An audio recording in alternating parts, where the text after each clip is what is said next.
I can do is I could read the earlier text that actually names all of them. So let me just do that for you. I'm such a kind teacher. Okay. Okay, here. The 10, and you can put that on the screen if you want, 6 to 7, text 6 and 7. Yeah. Translation.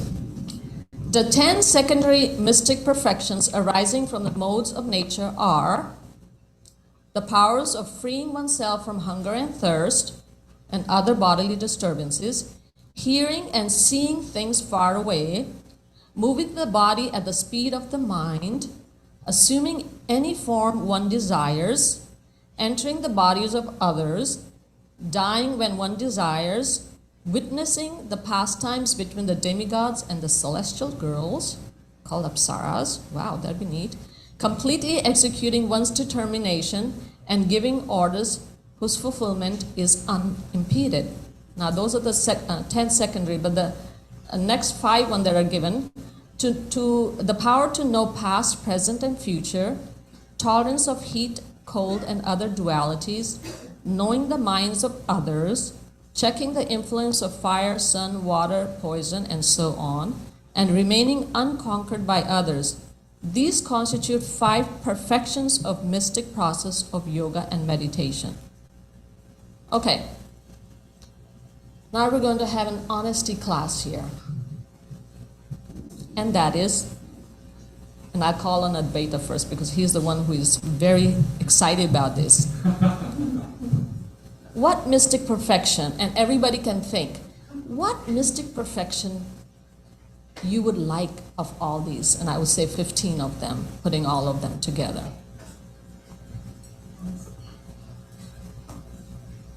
Yes, go ahead, Advaita Prabhu. That early one, the remote viewing, seeing things from distant places. Oh, okay. Seeing things from distant places. Could you tell us why you would like that? Because I like traveling, and like if I don't have to move and actually see and experience things from distant place, You have this. You can Google any place you want, and you can see it all right sitting down at Prabhupada's lotus feet. That's right. So that mystic perfection you already have. Well, I guess that's what it is. Okay. Yes, yes, Prabhu over there in the back. Prabhupada Priya. I like the one in text 26. A yogi has faith in me, absorbing his mind in me, knowing that my purpose is always fulfilled, will always achieve his purpose by the very means he has determined to follow. Okay, so what do you like about that, and why would you like to get that? I like it because whatever I want is going to happen, and Wow. and that is going to be what Krishna wants, because the point is that knowing that my purpose is always fulfilled, he says, then knowing that, then I'll achieve my purpose also. So it's kind of like my purpose will be aligned with Krishna's purpose, and that will be fulfilled. Wow. Okay. Do you have any comment on that? You great souls sitting over there? Because it is a mystic perfection. It's not comes under devotional service, seems like, but yet you present it in a very devotional way because you're a devotee. No. Please go ahead, Kalakan Prabhu. So the perfection of whatever you desire comes about. The determination that you have manifest. Well, my mother used to tell me, you are stubborn, but your father is determined. To be very fixated on one's goal can be helpful in some circumstances, and in other circumstances it can cause grief for other people. So how about that, Prabhupada Priya? What if you're determined, okay, you say, I only want what Krishna wants. Yeah. But what if somebody else doesn't want that? I mean, what Krishna wants is going to happen. So the point is that I just want that my mind will be fixed in Krishna, and that therefore my purpose will be Krishna's purpose. That's the mystic perfection that I want. Well, I appreciate what you're expressing. Basically, you're expressing that this mystic perfection, you will use it in Krishna's service. That's what it sounds like. Yeah, it's less about like getting what I want, and it's more about aligning my desires with Krishna by being more Krishna conscious. Okay, so that's more engaging. You're engaging the mystic perfection in Krishna's service. So that's how I perceive it, because mystic perfection, in my understanding, is that you may be worshiping God, but you have the power. And so what is wrong about you may be worshiping God, and you're worshiping God to get a power to worship Him? Is still about, it seems like, power, a perfection. Anyway, we'll go to your desire, and may Krishna fulfill that. And let's see, anybody else who would like to shoot it? I have the one from the summary ones, which is similar to what phrase said actually. Completely executing one's determination, giving orders whose fulfillment is unimpeded. So, we can understand why. Yes, because as the manager, he wants to be able to give orders to people and they execute it, yeah? Unimpeded. Any other? What about the younger people here? Like, yes, I mean, these are all older people. Either they're thinking about their service. Yes, yes, sir, over there. What's your name? Priyavrat. Priyavrat. Oh, Priyavrata. You know Priyavrata in the Bhagavatam? Very great king. Yes. Yeah, okay. So I just want to get more elaboration on the point you made, like I'm worshipping God and I have the power. What kind of power do I hold? Like, is it over someone else, or like do I hold power like over God? I just need more like clarity on that. Okay. Holding power. I'm worshiping God to hold power. Actually, Srila Prabhupada says, and that was more part of my later part of the class, but we will talk about it right now since the question has come up.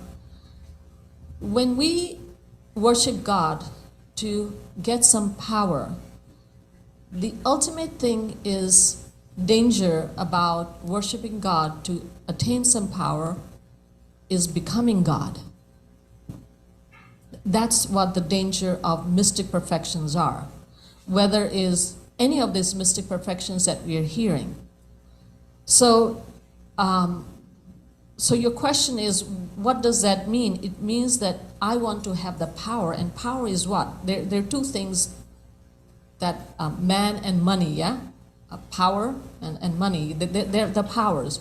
So if we have certain power, then we feel that we're in control.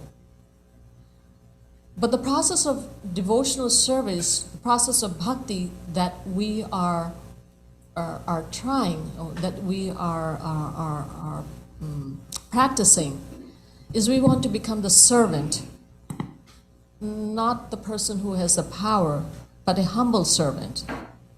Anything that we value in this, in our lives, whether we want to hold power to so that we can control people, or we want to see distant things, you know, that also, let's say if that is something that we really want, what that will do when we achieve it, we will feel what? We'll feel the Lord of all I survey. We'll feel, you know, if I want money, and I might think I want money to serve Krishna, but if I really attain and worship Krishna so that I get the money, and I do get all the money that I want to serve Krishna, believe me, that money will make us think we're God. Or even if we didn't think we were God, we'll act one like that. and it will just contaminate us. So that is the danger of any mystic perfection. Does that? Yeah. Yeah. Thank you. But that doesn't stop from anybody else to express if they have some desire. I mean, I don't want to crush it right now, but maybe my response to Priyavrata might have crushed everybody to express any mystic perfections that they may want. But yeah, yes, Nitai?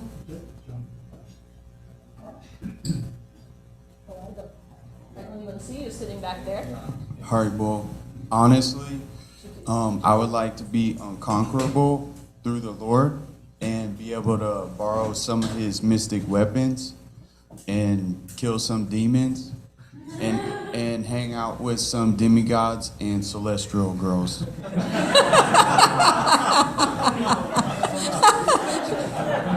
Now, that's a real honest answer.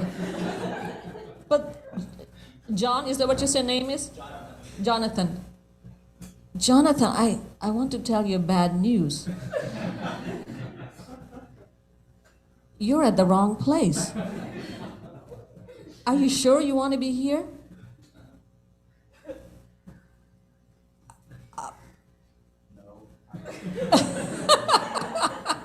Okay. But I really appreciate your honesty. But as I was talking to Priyavrata, the fact is that people, continuing with that, people, if we do continue to have those desires, believe me, Krishna will fulfill them. But the problem is, if you're in this atmosphere, it might take him a long time, and he might make you the servant of the servant before you desire to attain seeing the apsaras, the ladies and the heavenly planets and the demigods, enjoying with them. But I really appreciate your honesty, because that's a very, very important part of our spiritual culture. Okay, so let's see about how, again, this class is just going totally not in the direction that I was, but that's also Krishna's kindness, his arrangement. I mean, the day at home started very strange, that 4 o'clock or chanting our japa, the electricity goes off.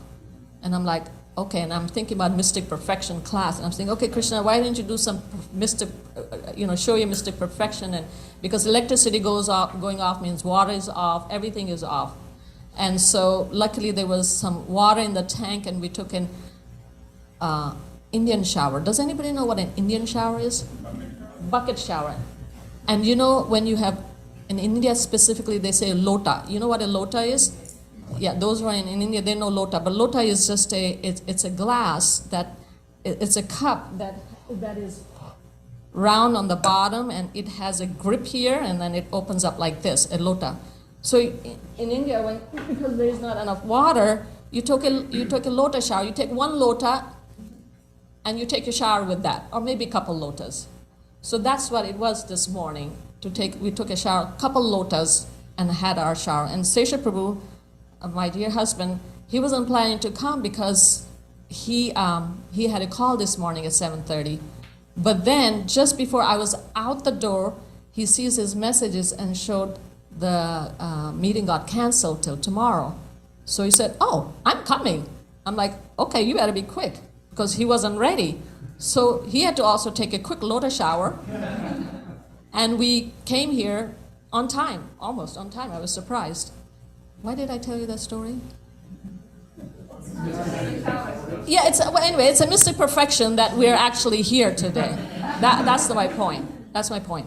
So as far as mysticism, so we all know that mysticism, as I mentioned to Priyavrata, is not the path that we take, because our path is that we want to be the servant of the servant of the servant.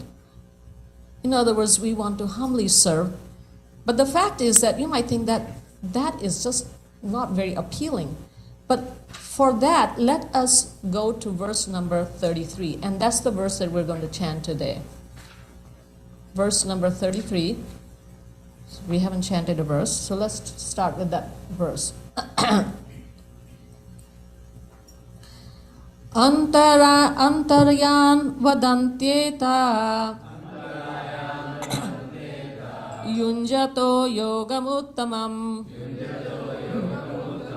maya sampadyamanasya kalakshapana hetava Antarayan vadantyeta Yunjata yogamuttamam Maya sampadyamanasya Kalakshapana hetava.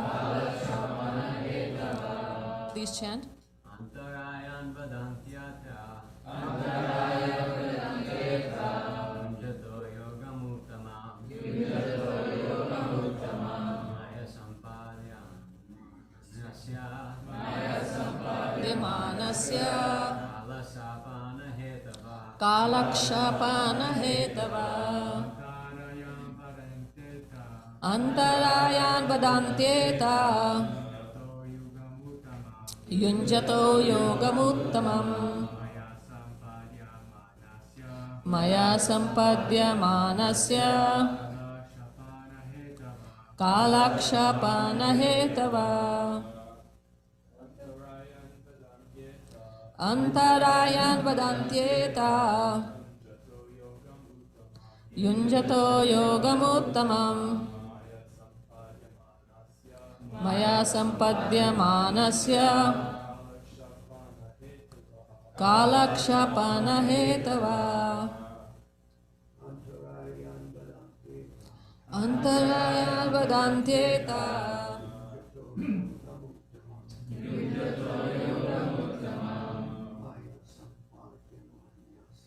Maya sampadyamanasya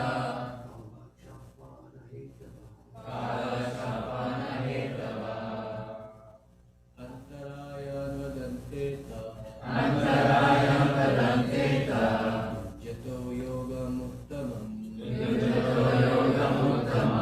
Maya sampadyamanasya Maya sampadyamanasya Kalakshapana hetava Kalakshapana hetava Antarayan vadantyeta Yunjata yogamuttamam Maya sampadyamanasya Kalakshapana hetava. Thank you. We do word to word. We can do it together. Antarayan, impediments, vadanti, they say. Eta, these mystic perfections.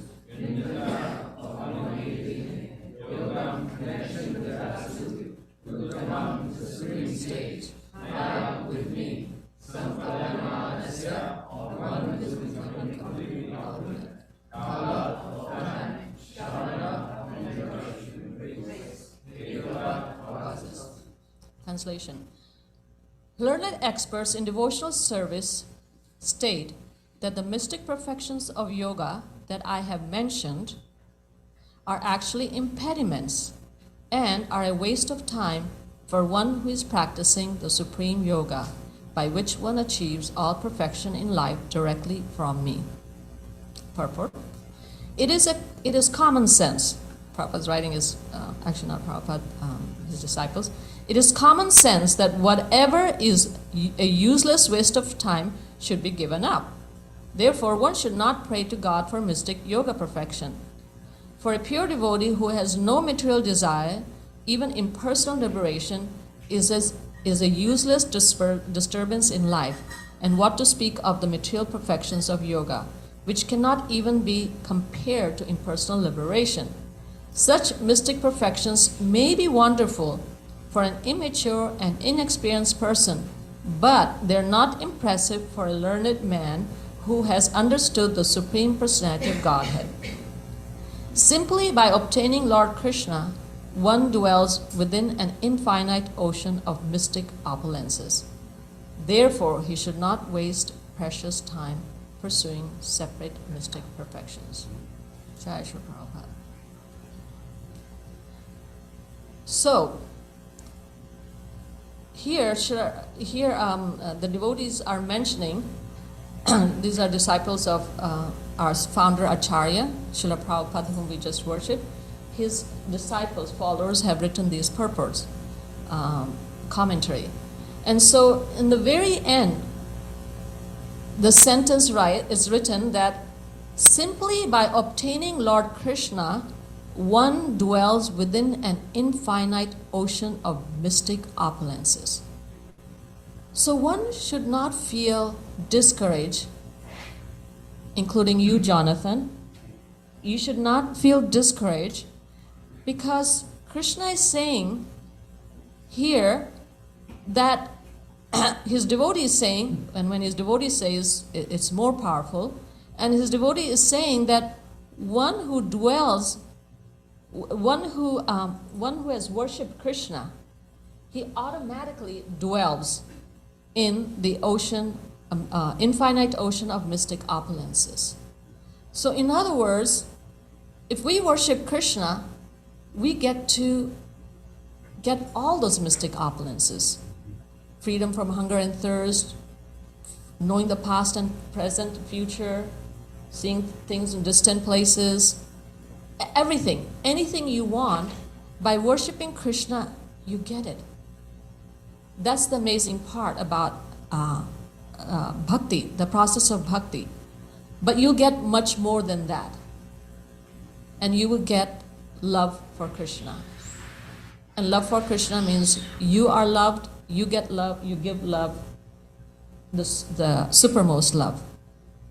But how? Let's see some examples of Krishna being a mystic person, because if we're going to worship Krishna to get mysticism, but in this case we're not worshiping Krishna to get mystic power, but we're being told that by worshiping Krishna we will get all mystic perfections. So let's hear about the mystic perfections that Krishna himself has. Yes, Prabhu.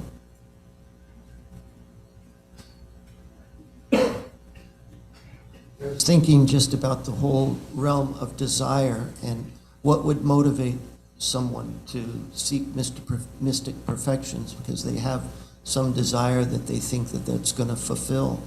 And yet Krishna is the fountain of all pleasure and all mystic perfection. So he knows exactly how to fulfill the deepest desires of our hearts and wants to. Mm-hmm. And, if we'll seek him, then he will wind up actually arranging our life in such a way that eventually all of our deepest desires become fulfilled in a way that we could never orchestrate ourselves. And therefore, when we go the path of mystic yogic perfections, we are really cheating ourselves of the deepest satisfaction.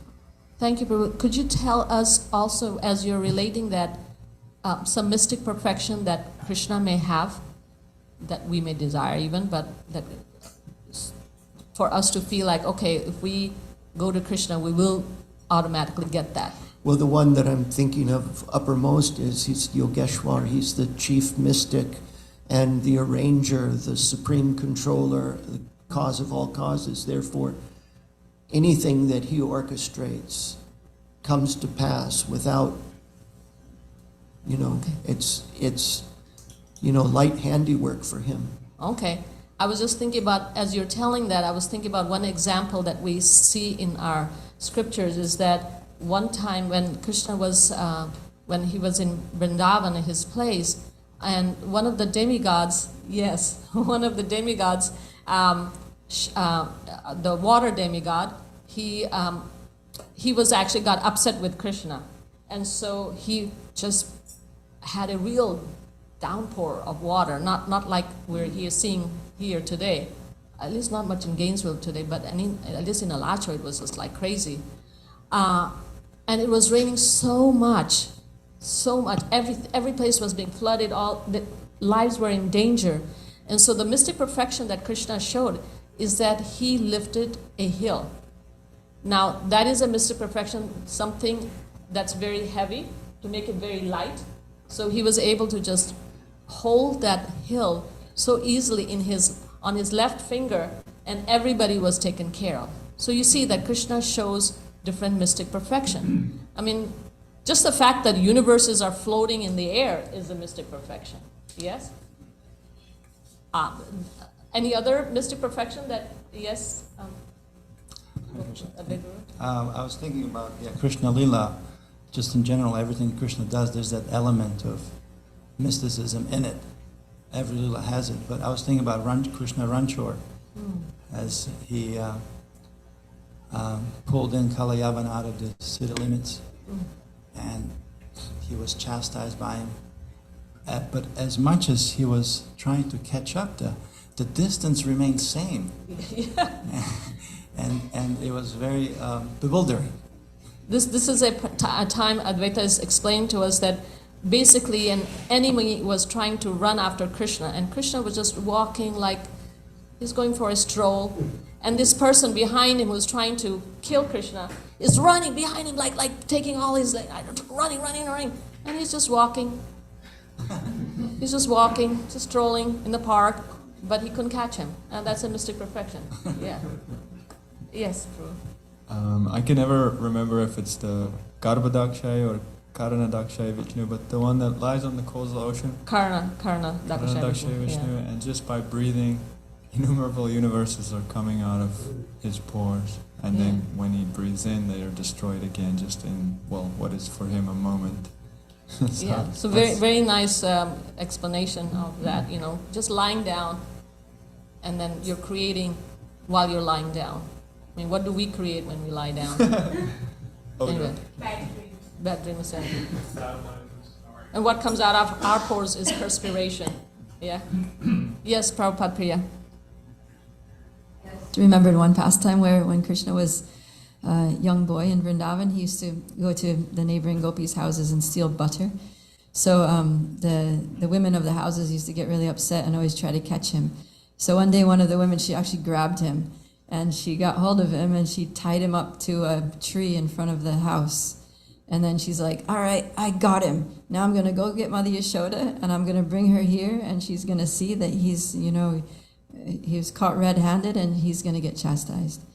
So then she leaves him there tied to the tree and she goes to Mother Yashoda's house. She's like, I've got your son. I caught him in my storeroom, made a big mess there. And then she's like, what? My son, he's just like playing in the other room. It's like, no, let me see. So then she goes, she gets Krishna. There's Krishna. He's just like, yeah, what can I do for you? Good morning. and then she's thinking, well, who's that tied to the tree then? So then Mother Yashoda, she says, come with me, I'm going to show you. I don't know what's going on here, but I tied him to the tree. So then she takes Mother Yashoda to her house, and who's tied to the tree is her husband. Yeah, that's Krishna, our mystic God. He's called Yogeshwara, as Prabhu was saying. The fact is that, back to this point about how do we access these opulences automatically when we serve Krishna, when he serves devotees. Because we're all here serving Krishna and we're hearing all the opulences that Krishna can give to us. But how do we access to it? Well, let me give you an example of our founder Acharya, Srila Prabhupada. Now, Srila Prabhupada, his only desire was to serve Krishna, only desire. And some of you may not know, but when he came to the West in 1966, he came with practically no money, apparently $7. And he chanted under a tree the kirtan that all of you were singing, Hare Krishna kirtan. And he was 70 years old. Probably your grandfathers are of that age. He came, he didn't know anybody, but he was just connected to Krishna. And his only desire was to serve Krishna. That tree that he chanted under, it expanded into so many temples all over the place. He chanted under, he had $7, but within 10 years, he had millions of dollars. I'm talking about millions of dollars. temples opened everywhere, palaces. I mean, anything that a person may want, Prabhupada had it. He had it and he shared it.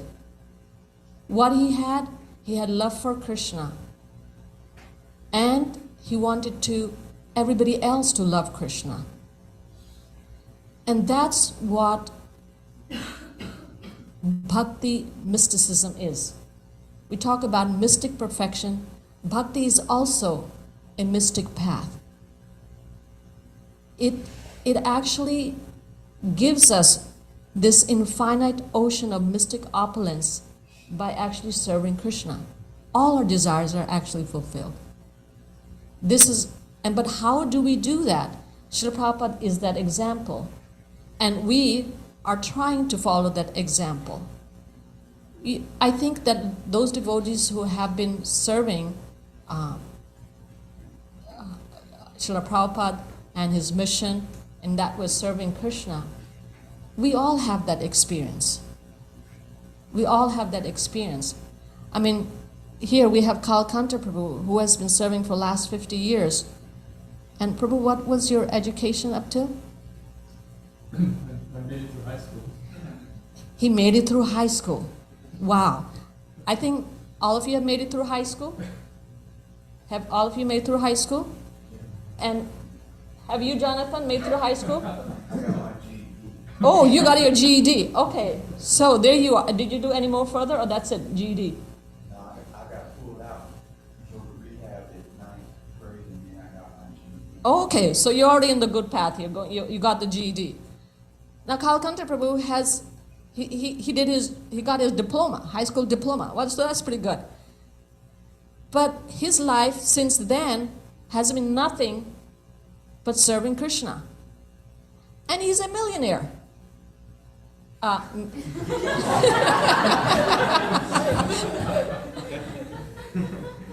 you clarify that? He's a millionaire in the sense that he has $1 million heart. And that's true. I'm just telling you that I just want to tell everybody, including Jonathan, who was so honest, which I so much appreciated, and I really mean that, Jonathan. I so much appreciated his honesty that I want to tell you that here you finished the GED and Kalkanta Prabhu finished his high school. But look what he is doing. Look what he is doing. He's traveling all over the world, giving Krishna to others. He established this nice Krishna house, and so many students have come by through this Krishna house and started loving Krishna. I mean, isn't it amazing? And they're all happy. I mean, I also, my own experience, I did a little bit more than high school diploma. I joined before I finished my engineering degree because Krishna just pulled me in. One of his devotees preached to me, and I was like, okay, this is what I want to do with my life. So I did not finish my degree. But yeah, I'm also not a millionaire, but maybe I am like, what do you call it? Lower than a millionaire, whatever it is. Thousandaire. A thousandaire. A thousandaire. That's a new word I learned today. Did you make up that word? Did you make up? I've heard it once or twice. Oh, thousandaire. So I'm a thousandaire in the sense that, I got a good place to live. I got everything. I get to come here, talk about Krishna. I go sometimes to campus, talk about Krishna, I'm enjoying my life. Yeah. I'm over 60. Not bad, Yeah.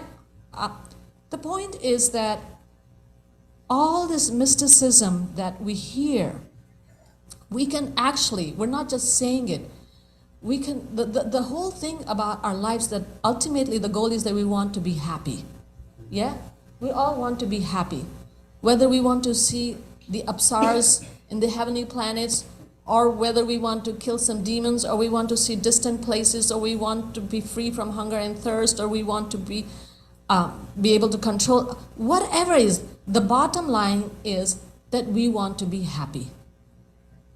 And the way to be happy is to be serving Krishna's devotees who are serving Krishna's devotees who are serving Krishna's devotees.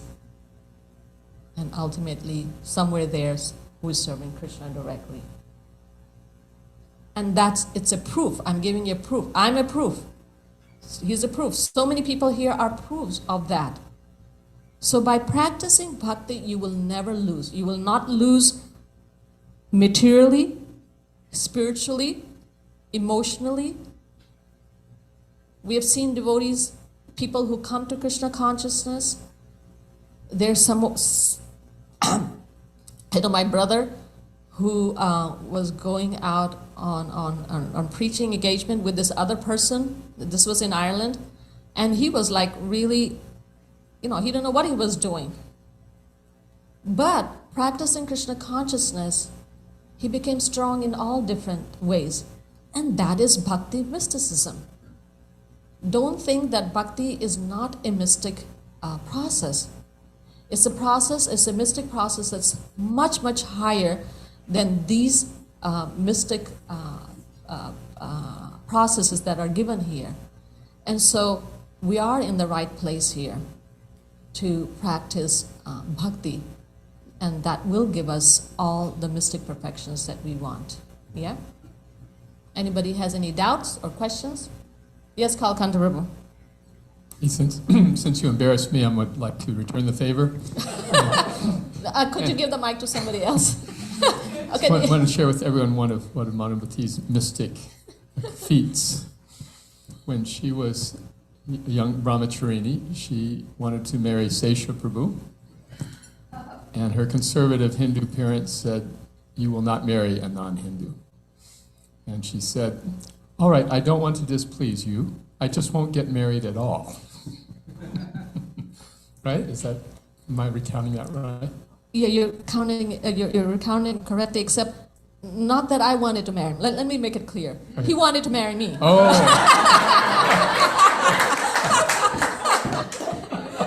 Sorry, Sesha Prabhu. And talking about following the orders of the spiritual master, my spiritual master told me, he didn't tell me, but he asked me to marry him, I would marry him. And then one of the devotees told me, you should do whatever the spiritual master tells you to do. And so this is another, I have to say, the result of following the orders of the spiritual master. Again, it was not an order. He kind of said that, but the devotee said, no, you should do whatever your spiritual master tells you to do. I'm like, okay, I guess I'm supposed to do that, so I'll do that, And so, yeah, you're right.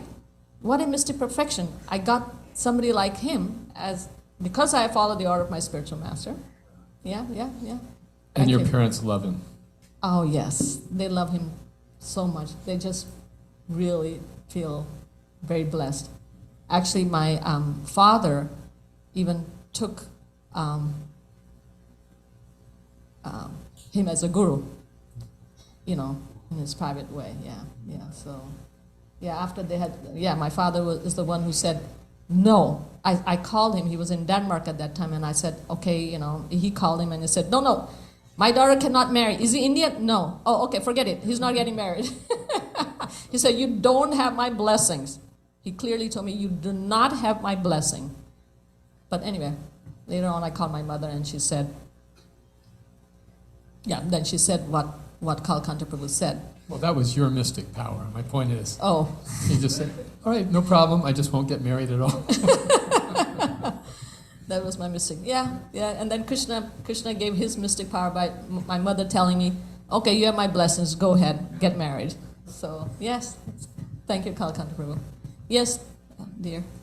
What's your name? Priya. Such a nice name. There are a lot of Priyas here? Yeah. Okay. Yes, Priya. I was thinking of like a verse from text 6 to 7, like a mystic perfection saying, dying when one desires. What does that mean? There's an example in our scriptures, Bhishma Dev. And Bhishma Dev had the boon that he could die whenever he wanted to. In other words, when generally speaking, when death comes, we say, oh, but I need to do this, and I need to do that, and I have to take care of my grandkids, and blah, blah, blah, blah, blah. When you have the potency to, or boon, or perfection to desire to die when you desire, then you can postpone it, so to speak. In other words, whenever you want to. Now, I don't know of any other case that somebody, is there any case of somebody who just never died? The mystic, they said that they have to die. It doesn't say that we could live forever. Yeah, that's a good point. I've cleared it myself, yeah. I don't know if that's true, but they say that, my father-in-law, he says that in the hills of, there's a place in Gujarat called Girnar, and people have seen Ashwasthama wandering in the forest. Yeah, well, they say that. And they had some experiences. I don't know how. He says that and he believes that. But basically, everybody has to die, because it doesn't say that mystic potency to live forever. It says mystic potency of desiring when to die. So basically, you postpone your death till when you want to die. Yeah. Yes, Prabhu. Can you use the mic? I was just thinking about that statement, by obtaining Lord Krishna, one dwells within an infinite ocean of mystic opulences. So I was just thinking, anything that's in this world is also in the spiritual world, of course, but here it's a perverted or twisted reflection. So this desire to be able to do anything, it has its original origin in the spiritual world. That desire comes from somewhere. But of course there's a big difference in how it's applied. Here we try and control others or try and satisfy our own desires with these mystic perfections. And it ends up just being a very lonely experience. It's kind of like someone having fun playing a computer game, but at the end of the day they're sitting alone in their room. They don't really have maybe friends. So in the spiritual world, mystic powers are used. Like you can walk up to a tree and it's called a desire tree because it can give you anything you want. But everyone in the spiritual world are constantly just using these mystic perfections to serve each other, which destroys all loneliness and creates really deep connections in the spiritual world with each other. So that's the original purpose of these mystic opulences, to serve each other. Thank you. Very, very good point. Very good point. That these mystic perfections are good when they're used for each other. Yes, Nitya Prabhu. I think we're out of time now? Yeah, okay, your last comment. Earlier you were asking about what mystic perfections does Krishna have, and I was just reflecting that we can relate to something that we see in our daily life. And what amazes me from something I see at Krishna house is especially about the men's ashram, upstairs we have 6 rooms, and that usually 10 to 12 people stay, and almost everyone shares a room usually.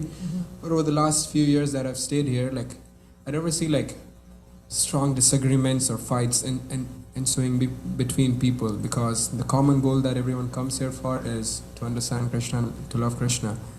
But I also lived at a hostel in India for 5 years, and it was a completely different experience there. People, when the goal is to satisfy your own self, and when that does not happen, people start fighting, people start cursing each other, and so many unpleasant things happen. But the spirit of cooperation and the brotherhood that I see here, and that's there because it's Krishna's mystic perfection that when someone tries to love him, he arranges for that spirit of cooperation. So that's amazing for me. Thank you. Such a nice point, such nice realizations and personal experience. So yes, this bhakti process is the process. It's the best process. You'll never lose in any way, in any sense, and that's why we continue to do so. So welcome everybody who is here, who is new here, who is old here, to continue or to start your bhakti process, and guaranteed.